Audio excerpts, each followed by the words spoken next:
নমস্কার বন্ধুরা, অর্ণব ইলেকট্রনিক্স চ্যানেলের পক্ষ থেকে আজকে আপনাদের সবাইকে এই ভিডিওতে স্বাগত জানাই। বন্ধুরা, আজকে এই ভিডিওতে খুব ইম্পর্টেন্ট এবং লেটেস্ট আপডেট নিয়ে কথা বলবো। বন্ধুরা, গত একটা ভিডিওতে এসআইআর নিয়ে কথা বলেছিলাম, ভিডিওটার মধ্যে ভালো রেসপন্স পেয়েছিলাম। তো অলরেডি আপনারা জানেন যে আজ থেকে অফিসিয়ালি এসআইআর চালু করেছে নির্বাচন কমিশন। তো টোটাল ডিটেলস কি প্রসেসে এসআইআর হবে, কারা কারা এর মধ্যে অংশগ্রহণ করতে পারবে, কারা কারা করতে পারবে না, কি আপনি করতে পারবেন কি করতে পারবেন না, অলরেডি আগের ভিডিওটা করার পরে আপনাদের অনেকেরই অনেক কিছু বিষয়ে ডাউট ছিল। তো আশা করি আজকের এই ভিডিও থেকে সেই ডাউটগুলো আপনাদের ক্লিয়ার হয়ে যাবে। তো বেশি কথা না বাড়িয়ে সরাসরি আজকে টপিকে আসি। তো এসআইআরের মোটো হচ্ছে একটাই বা উদ্দেশ্য একটাই, যাতে করে যোগ্য কোনো ভোটার বাদ না যায় আর অযোগ্য কোনো ভোটার সেই লিস্টের মধ্যে থাকতে না পারে। এটাই হচ্ছে এসআইআরের মূল মোটো বা উদ্দেশ্য, যেটা আপনারা বলতে পারেন। তো সোমবার দুই নির্বাচন কমিশনার দেশের 12টা রাজ্য আর কেন্দ্রশাসিত অঞ্চলে ভোটার তালিকার বিশেষ নিবিড় সংশোধন, যেটাকে আমরা বলি এসআইআর, চালুর ঘোষণা অলরেডি করে দিয়েছে।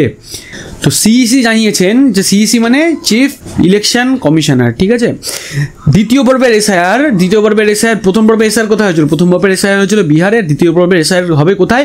পশ্চিমবঙ্গ, তামিলনাড়ু, কেরালা, উত্তরপ্রদেশ, রাজস্থান, ছত্তিশগড়, গোয়া, গুজরাট, মধ্যপ্রদেশ রাজ্যে। আর কেন্দ্রশাসিত অঞ্চলের মধ্যে থাকছে লাক্ষাদ্বীপ, পন্ডিচেরি, আন্দামান নিকোবর, ঠিক আছে। তো এর মধ্যে পশ্চিমবঙ্গ, তামিলনাড়ু, কেরালা আর পন্ডিচেরিতে আগামী বছরের এপ্রিলের মে মাসে বিধানসভার ভোট হওয়ার কথা আছে। তো প্রসঙ্গত 1951 সাল থেকে 2004 সাল পর্যন্ত দেশে এসআইআর হয়েছে টোটাল 8 বার। 21 বছর আগে শেষ এসআইআর হয়েছিল 2002 থেকে 2004 সাল পর্যন্ত লাস্ট এসআইআর হয়েছিল। তো এইবার কোশ্চেন হচ্ছে, আমাদের রাজ্যে এসআইআর কবে থেকে স্টার্ট হবে আর এসআইআর কবে গিয়ে শেষ হবে?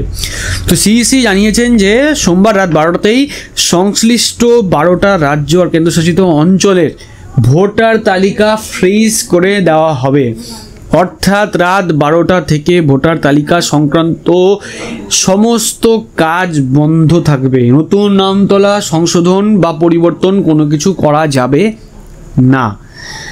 28শে অক্টোবর মানে মঙ্গলবার, মানে আজ থেকে শুরু হচ্ছে ইনিউমারেশন ফর্ম ছাপানোর বা প্রিন্টিং করার কাজ। তো একই দিনে শুরু হবে বিএলওদের ট্রেনিং দেওয়া, যা চলবে আগামী 3রা নভেম্বর পর্যন্ত। নভেম্বরের 4 তারিখ থেকে ডিসেম্বরের 4 তারিখ, মানে পুরো গোটা একটা মাস বাড়ি বাড়ি যাবে বিএলওরা। কি নিয়ে? ইনিউমারেশন ফর্ম নিয়ে। ইনিউমারেশন ফর্মগুলো দেওয়া হবে। কেউ যদি রাজ্যের বাইরে গেলে বা প্রবাসীরা অনলাইনেও কিন্তু এই ইনিউমারেশন ফর্মগুলো ফিল আপ করতে পারবে। অন্যদিকে খসড়া ভোটার তালিকা প্রকাশিত হবে 9 ডিসেম্বর, ঠিক আছে। মানে নভেম্বরের 4 থেকে ডিসেম্বরের 4 পর্যন্ত ইনিউমারেশন ফর্ম ফিল আপ হবে। তারপরে সেগুলোর যাচাইকরণ চলবে। তারপরে গিয়ে ড্রাফট রোল পাবলিশ হবে ডিসেম্বরের 9 তারিখ। সেই তালিকা নিয়ে অভিযোগ থাকলে ডিসেম্বরের 9 তারিখ থেকে জানুয়ারির 8 তারিখের মধ্যে জানাতে হবে। পরবর্তী পর্যায়ে 9 ডিসেম্বর থেকে 31শে জানুয়ারি পর্যন্ত চলবে অভিযোগ শোনা আর খতিয়ে দেখার কাজ। আর চূড়ান্ত তালিকা প্রকাশ হবে 7ই ফেব্রুয়ারি, মানে ফাইনাল ভোটার লিস্ট বেরোবে 7ই ফেব্রুয়ারি। তো বন্ধুরা, আশা করতে পারছি এইটুকুনি আপনাদের কাছে ক্লিয়ার। এইবার কোশ্চেন আসে যে এসআইআরটা কি প্রসেসে হবে, মানে কোন কোন স্টেপে হবে। তো সিইসি পরিষ্কার জানিয়ে দিয়েছে এসআইআর হবে 3টে স্টেপে। একটা হচ্ছে প্রি ইনিউমারেশন, আরেকটা হচ্ছে ইনিউমারেশন, আরেকটা হচ্ছে পোস্ট ইনিউমারেশন, ঠিক আছে। তো প্রি ইনিউমারেশনের মধ্যে কি থাকছে? প্রি ইনিউমারেশনের মধ্যে থাকছে বিএলও, ইআরও আর অন্যান্যদের ট্রেনিং দেওয়ার কাজ, ঠিক আছে। তো ট্রেনিংয়ের মধ্যে কি থাকবে? আগের ভোটার তালিকার সাথে নতুন যে ভোটার তালিকা সেগুলোকে তারা ম্যাচ করানোর চেষ্টা করবে বা ম্যাচ করাবে, ঠিক আছে। এইবার আসছে ইনিউমারেশন। ইনিউমারেশনে কি?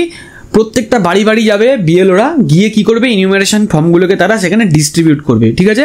তো ফর্মগুলো ডিস্ট্রিবিউট করা হলো। তো ফর্ম ডিস্ট্রিবিউশনের পরে ফর্মগুলো ঠিকমতো ফিল আপ হলো কিনা, প্লাস ফর্মগুলো কালেক্ট করবে হচ্ছে সেই বিএলও। ভোট কেন্দ্র সংখ্যা বাড়িয়ে প্রতি কেন্দ্রে সর্বোচ্চ 1200 ভোটারের সংখ্যা নির্ধারণের বিষয়টি চূড়ান্ত হবে এই পর্বে। তারপরে লাস্ট আসছে পোস্ট ইনিউমারেশন। তো পোস্ট ইনিউমারেশনের লাস্টে কি হবে? যে যাদের নাম মিলছে না, তো তাদেরকে কি করবে? তাদেরকে নোটিশ পাঠানো হবে। তো তারপরে কি দাবি আর সমস্ত আপত্তি সংক্রান্ত যেসব শুনানি আছে সেগুলো শোনার পরে তারপরে লাস্ট পাবলিশ হবে হচ্ছে ফাইনাল ইলেকটোরাল রোল, মানে ফাইনাল ভোটার লিস্ট। ঠিক আছে, এরপরে কোশ্চেন আসছে যে কারা এই ইনিউমারেশন ফর্ম পাবে আর কারা ইনিউমারেশন ফর্ম পাবে না। ঠিক আছে, নির্বাচন কমিশন তো এই পয়েন্টটা নিয়ে আমি অলরেডি আগেই বলেছি, তো আবারও বলছি, নির্বাচন কমিশন অলরেডি জানিয়েছে আজ পর্যন্ত যাদের নাম ভোটার তালিকায় অন্তর্ভুক্ত আছে তারা সবাই এই ইনিউমারেশন ফর্ম পাবে। যারা ইনিউমারেশন ফর্ম জমা দেবেন তাদের নাম উঠবে ড্রাফট ইলেকটোরাল রোলে, মানে খসড়া ভোটার তালিকায়। ঠিক আছে, তো এইবার কোশ্চেন আসছে কাদের নাম ভোটার লিস্টে থাকবে বা কারা ভোটার লিস্টে থাকবে। তো এর মধ্যে বেশ কয়েকটা কন্ডিশন কিন্তু এখানে ইলেকশন কমিশন পরিষ্কার বলে দিয়েছে। তো 4টে কন্ডিশন এখানে তারা মেনশন করেছে। ফার্স্ট কন্ডিশন, ইন্ডিয়ান সিটিজেন হতে হবে, মানে ভারতীয় নাগরিক হতে হবে, 18 বছর বা তার বেশি বয়স হতে হবে ভোটারকে। তো 18 বছরের কম হলে তার নাম ভোটার লিস্টে থাকবে না। ঠিক আছে, আরেকটা কি, সংশ্লিষ্ট নির্বাচনী এলাকায় তাকে থাকতে হবে, কোনো আইনে ভোট দেওয়ার অধিকার বাতিল হলে চলবে না। এইবার এখানে আরেকটা মানে পয়েন্ট আমি আপনাদেরকে বলে দিই, এটাও আপনারা মাথায় রাখবেন। তবে জীবিকা বা অন্য কোনো কারণে যদি কেউ বাইরে থাকে তাকে অনলাইনে পূরণ করতে হবে সেই ইনিউমারেশন ফর্ম, যেটা কোথা থেকে পূরণ করতে পারবেন, ইসিআই নেট অ্যাপ থেকে আপনারা এই তথ্য আপলোড করার জায়গা থাকবে, সেখান থেকে আপলোড করতে পারবেন বা ফর্ম ফিল আপ করতে পারবেন।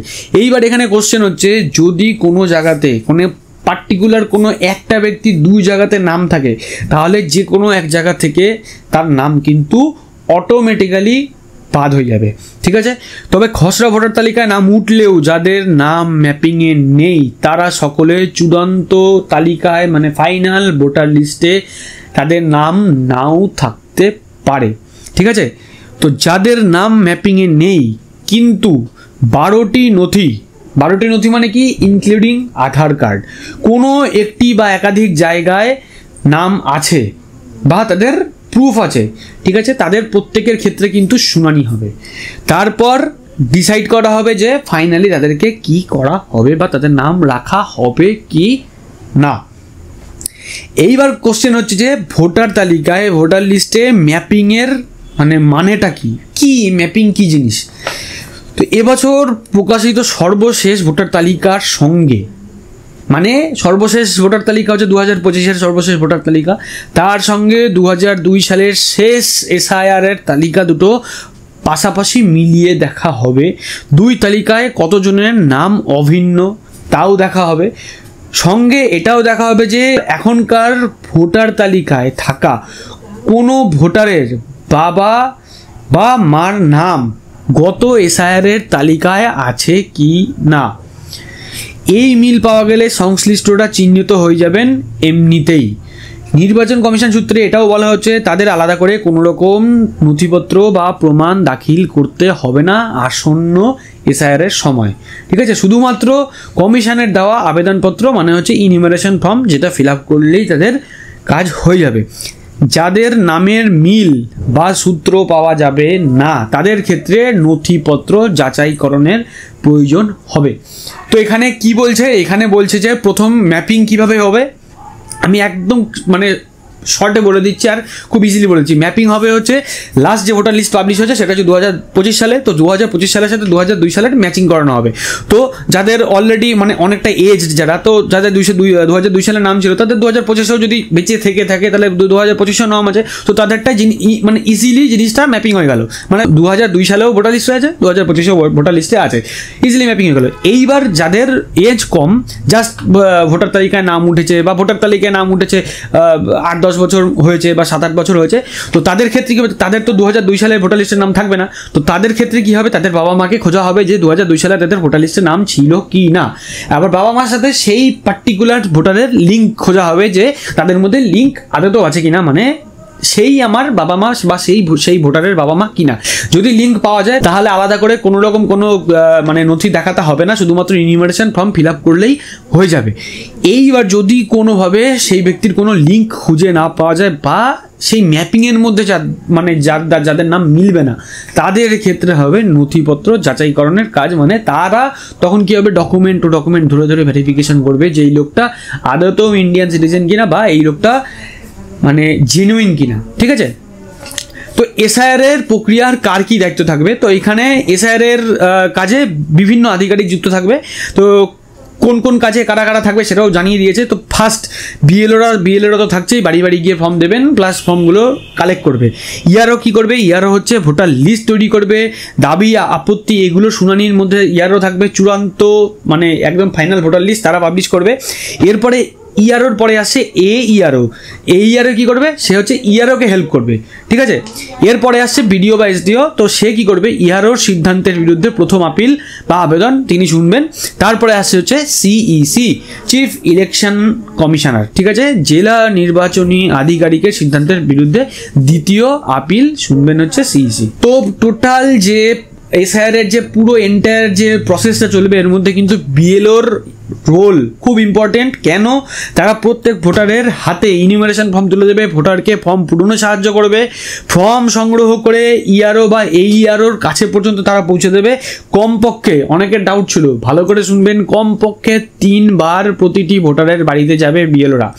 নতুন ভোটারের ক্ষেত্রে 6 নম্বর ফর্ম সংগ্রহ করবেন, মৃত বা স্থানান্তরিত ভোটার বা ডুপ্লিকেট নাম শনাক্ত করবেন, শহুরে বা অস্থায়ী ভোটারদের অনলাইনে ফর্ম পূরণে সহায়তা করবেন এই বিএলও।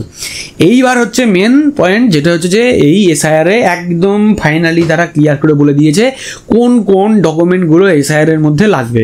তো অলরেডি আমি আগের ভিডিওতেই বলেছিলাম সেম ডকুমেন্টগুলোই আছে, তাও আমি আপনাদের আবার বলে দিচ্ছি যারা আগের ভিডিওটা আপনারা কেউ দেখেননি, ঠিক আছে। তো তাদের জন্য কেন্দ্রীয় অথবা রাজ্য সরকারের কর্মী হিসাবে কাজ করছেন বা পেনশন পান এমন কোনো আইডেন্টিটি প্রুফ বা পরিচয়পত্র, ঠিক আছে।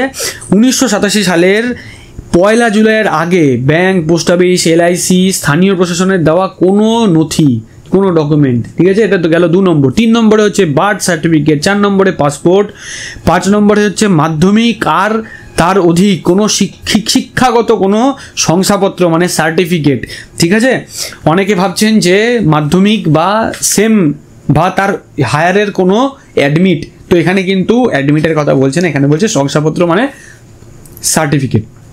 5 নম্বরে আসছে কি, রাজ্য সরকারের উপযুক্ত কর্তৃপক্ষের দেওয়া বাসস্থানের শংসাপত্র মানে রেসিডেন্সিয়াল সার্টিফিকেট, ঠিক আছে, যার তার দেওয়া কিন্তু হবে না।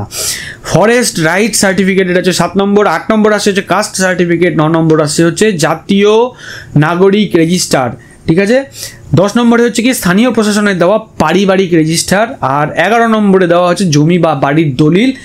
12 নম্বরের মধ্যে লাস্ট থাকছে হচ্ছে আধার কার্ড। বাট এইখানে একটা বড় কিন্তু আছে, কিন্তুটা কি, সুপ্রিম কোর্টের নির্দেশ অনুযায়ী 12 নম্বর নথি হিসেবে আধার কার্ড দেখানো যাবে, তবে তা দেখিয়ে নাগরিকত্বের দাবি কোনোভাবেই করা যাবে না, কারণ শীর্ষ আদালত আগেই জানিয়ে দিয়েছে আধার কার্ড নাগরিকত্বের প্রমাণ নয়। নির্বাচন কমিশন জানিয়ে দিয়েছে আধার কার্ডের সঙ্গে এই ওপরের একটু আগে যে মেনশন করলাম বা বললাম 11টা যে ডকুমেন্ট, সেই 11টা ডকুমেন্টের মধ্যে যে কোনো একটা ডকুমেন্ট যদি আপনি দেখাতে পারেন, বা এই 11টার মধ্যে দেখা গেলো আপনার কাছে কোনো ডকুমেন্টই নেই, শুধুমাত্র আধার কার্ড আছে, আধার কার্ডের সাথে আপনার নাগরিকত্ব প্রমাণ করতে পারে এমন যদি কোনো সরকারি কোনো ডকুমেন্ট আপনি দেখাতে পারেন, তাও দেখালে কিন্তু আপনার চলবে, বা আপনি এসআইআরের মধ্যে এসআইআরে অংশ নিতে পারবেন, ঠিক আছে। তো যারা মনে করছেন শুধুমাত্র আধার কার্ড দেখালেই এসআইআর মানে পাস করা যাবে বা এসআইআরে কাজ হয়ে যাবে, এমনটা নয়। আধার কার্ড কিন্তু কোনো নাগরিকত্ব বা কোনো সিটিজেনশিপ প্রুফের কোনো কিন্তু ভ্যালিড প্রুফ নয়, এটা সুপ্রিম কোর্ট আগেই বলে দিয়েছিল। তো নির্বাচন কমিশনও কিন্তু একই জিনিস বলছে, আধার কার্ড আপনি দেখাতে পারেন, বাট ওপরের আগের যে 11খানা যে ডকুমেন্ট বলা হলো, তো সেই 11খানার মধ্যে যে কোনো একটা ডকুমেন্ট আপনাকে ম্যান্ডেটারি দেখাতে হবে। তো বন্ধুরা, মোটামুটি যা ইনফরমেশান এসেছিলো সবটাই আমি কিন্তু আপনাদেরকে আজকে মানে ইন ডিটেল বলে দিলাম। তো এরপরে যদি কারোর কোনো বিষয়ে ডাউট থাকে সেটাও কমেন্ট সেকশনে কমেন্ট করতে পারেন। আমি প্রত্যেকের কমেন্ট কিন্তু মানে ফলো করি, হয়তো প্রত্যেকের কমেন্টে রিপ্লাই দিয়ে ওঠা পসিবল হয় না, আমি চেষ্টা করি যে প্রত্যেকের কমেন্টগুলো নোট ডাউন করে সেম কমেন্টগুলোকে আলাদা করি, আর যেগুলো আলাদা আলাদা বিভিন্ন কমেন্ট থাকে সেগুলোকে আমি নোট ডাউন করে রাখি। যদি সময় পাই বা যদি আমার কাছে প্রপার ইনফরমেশান থাকে তবেই সেই কমেন্টগুলোকে একসাথে জড়ো করে একটা আলাদা করে ভিডিও করে আপনাদের ডাউটগুলো ক্লিয়ার করে দেওয়ার চেষ্টা করবো। তো আজকের ভিডিওটা কেমন লাগলো অবশ্যই কিন্তু কমেন্ট সেকশনে কমেন্ট করে জানাবেন, ভালো লাগলে লাইক করবেন, ভিডিওটাকে অনেক বেশি করে শেয়ার করুন। এরকম ভিডিও বা আপডেট আরও তাড়াতাড়ি পাওয়ার জন্য চ্যানেলটাকে যারা এখনো সাবস্ক্রাইব করেননি অবশ্যই চ্যানেলটাকে সাবস্ক্রাইব করবেন, আর অলরেডি যারা সাবস্ক্রাইব করছেন তাদেরকে অসংখ্য ধন্যবাদ। তো বন্ধুরা, ভিডিওটা সাথে শেষ পর্যন্ত দেখার জন্য সবাইকে ধন্যবাদ জানাই, ভালো থাকবেন, সুস্থ থাকবেন, বাই।